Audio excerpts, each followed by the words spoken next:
Hai Andika, guys di sini. Di video kali ini kita akan membahas laptop gaming yang bakalan cocok banget buat kalian yang memiliki jiwa kompetitif. Karena laptop yang akan kita bahas kali ini memiliki layar dengan refresh rate yang kenceng banget, 240 Hz dengan grafik cardnya Nvidia RTX 2070. Dan perkenalkan, ini adalah Acer Helios 300 PH31553 yang sekilas kalau kita lihat tidak ada perbedaan dengan Acer Helios 300 generasi sebelumnya. Cuman sebenarnya ada apa aja itu kita bahas dulu mulai dari spesifikasinya. Untuk grafik cardnya pakai Nvidia RTX 2070 Max-Q GDDR6 256 bit dengan 8 GB VRAM dengan boost sampai 1260 MHz. Jadi untuk mengimbangi layar 240 Hz 1 millisecond response times-nya seharusnya Nvidia RTX 2070 Max-Q udah lebih dari cukup, tapi nanti kita lihat aja di bagian tes gaming. Untuk prosesornya dia menggunakan Intel Core i7 10750H 6 core 12 thread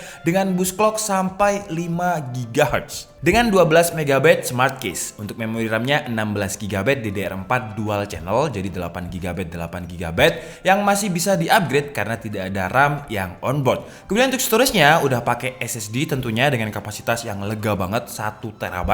Tapi nggak hanya itu, untuk kecepatan SSD-nya itu juga udah gaming banget dengan kecepatannya itu lebih dari 3000 Mbps. Dan juga masih bisa di-upgrade dengan triple storage, bukan diganti ya, tapi bisa kita tambah. Karena masih ada satu slot SSD NVMe kosong dan ada satu port SATA lagi untuk SSD atau kita bisa gunakan untuk hard disk sebagai arsip. Dan menurut saya ini adalah selling point yang menarik banget dari Acer karena opsi upgrade-nya mudah dan tidak terbatas. Nah, biasanya untuk pengguna yang memang memilih untuk menggunakan laptop gaming, biasanya mereka suka untuk expansion. Jadi RAM-nya di-upgrade menjadi 64 GB, storage-nya di-upgrade, jadi istilahnya kayak hashtag mending rakit PC. Walaupun memang segmennya PC dan juga laptop berbeda, tapi paling tidak kita bisa merasakan sensasi merakit di laptop. Kalau dari segi desain tidak ada perubahan yang signifikan dari Predator Helios generasi sebelumnya, dengan bahan material di bagian punggung dan juga area keyboard menggunakan aluminium. Jadi secara look dan juga feel kerasa premium banget. Warnanya juga masih sama dengan dominan hitam dengan aksen berwarna biru dengan logo Predator yang bisa menyala. Untuk dimensinya lebih compact ketimbang Predator Helios generasi sebelumnya dengan panjangnya 36,34 cm, lebarnya 25,5 cm serta ketebalannya 2,29 cm dengan bobot 2,2 kg. Cukup ringan untuk sebuah laptop gaming dengan spesifikasi rata kanan seperti ini. Jadi kalau kalian bawa ke cafe untuk gaming bareng temen, atau hanya sekedar digunakan untuk nugas, browsing, atau sekedar pamer kepada temen kalau kalian punya Predator, secara portabilitas dia nggak terlalu berat. Untuk engselnya juga udah lolos uji wajib di KID, yaitu bisa dibuka dengan satu tangan. Untuk keyboardnya full size lengkap dengan numpad, jadi opsi tombol untuk bermain game lebih lengkap. Tombol yang biasa digunakan untuk gaming juga di mark warna biru seperti tombol WASD, tombol arrow, dan juga ada tombol shortcut untuk akses ke menu Predator Sense. Yang dengan aplikasi Predator Sense ini kita bisa atur mulai dari lampu RGB keyboardnya, overclocking GPU-nya, yang juga bisa kita akses dengan menekan tombol dedicated button yang ada tulisan turbo di atas keyboardnya. Jadi kalau kalian merasa kok kadang main game drop FPS atau suhunya kok agak anget, tekan aja tombol turbonya. Feel-nya mirip seperti kalian bermain game racing atau game balapan. Ketika kalian menekan tombol turbo atau tombol nose, pasti mobil kalian akan melaju lebih kencang ya, kilometer per jamnya, sama seperti tombol turbo yang ada di Helios 300 ini. Ketika kalian tekan, dia akan otomatis mengoverclock GPU dan juga menambah kecepatan RPM dari sistem coolingnya. Jadi dia performanya bisa lebih kenceng lagi. Selain itu, Predator Sense juga masih banyak menu gaming seperti monitoring, game sync, dan juga app center yang terdiri dari aplikasi-aplikasi bloatware atau aplikasi bawaan dari Acer yang sudah disesuaikan dengan hardware-nya. Jadi fungsinya bisa lebih optimal. Contohnya ada Killer Control Center untuk mengatur jaringan Wi-Fi agar pingnya tetap rendah, tetap stabil ketika bermain game, jadi laggy itu bisa berkurang.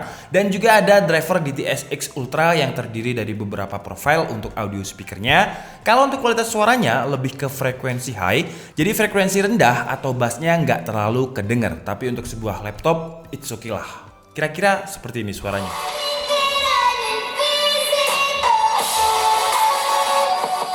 Lanjut untuk touchpad, posisinya nggak center dengan sesis jadi lebih ke kiri, tapi kalau dengan posisi spasi udah center. Buat saya yang nggak kidal, saya merasa nggak ada masalah sih ya, karena lebih enak aja armrest untuk tangan bagian kanan untuk berselancar di touchpad itu lebih lebar. Tapi untuk user yang left-handed atau kidal, menurut saya armrest di bagian tangan kiri terlalu sempit. Kemudian untuk layarnya pakai panel dari Sharp dengan refresh rate 240Hz. Jadi buat kalian pemuja game Valorant, CSGO atau game FPS, feel kompetitifnya bakalan dapat banget.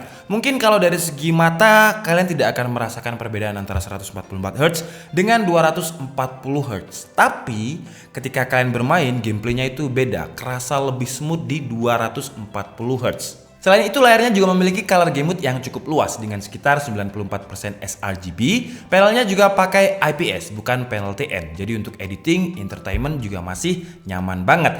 Layarnya juga memiliki anti glare dengan 300 brightness nits. Cukup terang dan fitur anti glare-nya bisa mengurangi refleksi yang disebabkan oleh cahaya. Lanjut untuk konektivitas. Untuk Wi-Fi-nya jelas udah pakai Wi-Fi 6 dengan Bluetooth versi 5. Dan untuk portnya ada beberapa pemindahan. Dengan input powernya sekarang ada di bagian belakang. Jadi untuk kabel manajemen bisa lebih rapi. Kemudian di bagian kanannya terdapat USB Type-C, USB 3.1 Type-A, HDMI dan juga DisplayPort. Di sebelah kiri terdapat Kensington lock, input LAN, 2 USB Type-A 3.1 dan juga jack audio. Kemudian untuk baterainya memiliki kapasitas yang menurut saya nggak terlalu besar untuk sebuah laptop gaming dengan spesifikasi rata kanan seperti ini. Jadi kapasitas baterainya itu 58,75 Wh yang ketika saya coba untuk bermain game PUBG, resolusi 1080p, brightness 70%, Wi-Fi on, saya pakai headset itu bisa bertahan sekitar 1 jam 55 menit.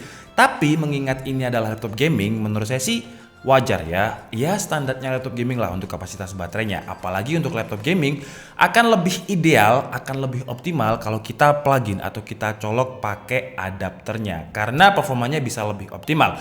Dan catatan juga kalau kalian pengen mengaktifkan fitur NOS atau fitur turbonya tadi, baterainya itu harus di atas 40% dan kondisinya pun juga harus plugin. Jadi idealnya memang laptop gaming kalau misalkan kalian pengen mengeluarkan performa yang optimal banget, ya memang harus dicolok ke power. Kemudian untuk sistem coolingnya menggunakan teknologi baru yang dinamakan Acer dengan 3D Aeroblade generasi keempat. Apakah ada peningkatan performa? Kalau dari segi sistem cooling langsung aja kita tes ke bagian performa. Pertama kita coba dulu stress loop 10 kali di Sensebench R15. Jadi seperti biasa dan skenarionya laptopnya tidak plugin atau tidak dicolok. Dengan mode power window-nya adalah balance dan skornya menurut saya cukup tinggi untuk sebuah laptop yang tidak dicolok dengan adapter. Dengan skornya itu rata-rata ada di 860 poin. Kemudian di skenario kedua adalah skenario best performance dengan kondisi laptop plugin atau dicolok dan juga turbo boostnya saya aktifkan biar RPM-nya lebih kenceng dan hasilnya skornya tinggi banget dengan rata-rata itu ada di 1300 poin. Dan untuk suhu temperatur CPU-nya di skenario kedua ini mentok ada di 93 derajat Celcius. Kemudian lanjut ke TimeSpy stress test. Untuk hasilnya cukup tinggi ya, 98,1% dan lolos. Dan untuk suhu temperatur GPU-nya ada di bawah 80 derajat Celcius. Kemudian lanjut ke benchmark 3D Mark menggunakan driver Fast Track mendapatkan skor 17.084 dan di driver Fast Track Ultranya mendapatkan skor 4.638.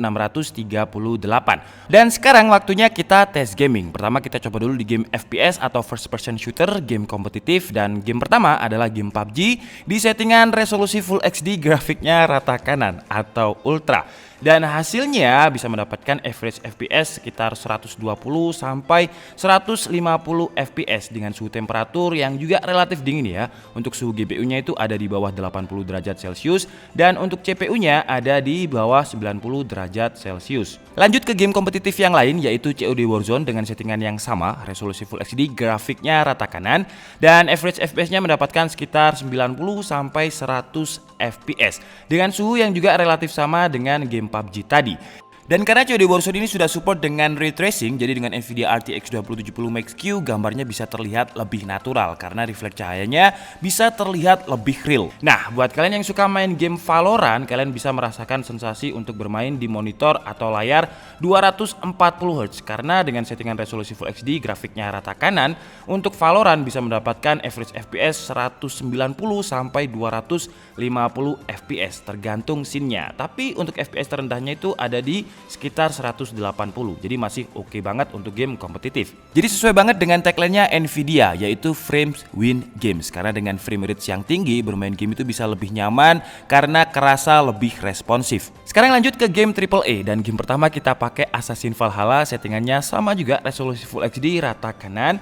Dan kalau game AAA seperti ini lebih mengedepankan grafiknya biar bagus ya, karena dia tidak butuh perpindahan frame yang cepet banget. Dan untuk average FPS-nya ada di 60 sampai 70 FPS. Game terakhir kita coba di Watch Dogs Legion dengan settingan yang sama, Full HD rata kanan, dan untuk hasilnya juga hampir mirip-mirip lah, sekitar 50 sampai 60 FPS. Jadi enak banget untuk dimainkan. Untuk suhunya juga semuanya game tadi di bawah 90 derajat Celcius. Oke guys, jadi mungkin cukup segitu aja video review dari Acer Helios 300 dengan SKU Intel Core i7 10750H dengan RTX 2070 Max-Q kali ini. Untuk harganya Acer Helios 300 ini dibanderol untuk SKU yang ini ya 28.999.000 atau kita anggap aja 29 juta. Memang kalau dari segi nominal mahal menurut saya, cuman kalau misalkan kalian memang pengen mencari laptop yang bisa membuat kalian bermain game itu kalian game entusias banget ya, dan kalian orangnya kompetitif banget, menurut saya Acer Helios 300 ini bisa menjadi referensi yang menarik. Kenapa? Kelebihannya pertama adalah refresh rate-nya yang kenceng banget, 240Hz 3 millisecond response time. Kemudian gak hanya sekedar 240Hz tapi diimbangi dengan Nvidia RTX 2070 Max-Q. Jadi refresh rate tinggi ini tidak mubazir gitu. Kemudian untuk storage-nya juga udah 1TB yang kenceng banget, lebih dari 3000 Mbps. Dan gak hanya itu, opsi upgrade-nya banyak banget. Jadi selain RAM bisa menggunakan triple storage. Kemudian kelebihan lain menurut saya adalah sistem cooling baru dari Acer ini yang dinamakan dengan Aeroblade generasi keempat. Dan menurut saya kalau misalkan dimasukkan RTX 2070 yang non Max-Q, sepertinya suhunya masih oke gitu, masih bisa menghandle. Cuman mungkin akan lebih berat, jadi dari segi dimensi akan lebih tebal juga. Jadi Acer mungkin mikirnya biar laptopnya nggak terlalu berat. Kemudian saran saya buat Acer, mungkin Helios 300 generasi berikutnya bisa ditanamkan driver speaker yang lebih baik. Jadi kalau misalkan kita gerah pakai headset gaming, kita taruh, kita bisa pakai driver speaker bawaannya biar suaranya itu lebih imersif. Paling nggak kalau misalkan kita lupa bawa headset, kita pakai speaker laptop ini udah masih cukup nyaman gitu. Oke? Jadi mungkin cukup segitu aja video kita kali ini. Saya minta maaf kalau ada kesalahan dalam penyampaian informasi. Seperti biasa kalian bisa mengkoreksinya di kolom komentar. Saya Dika Setiabudi and see you on the next video. Bye bye.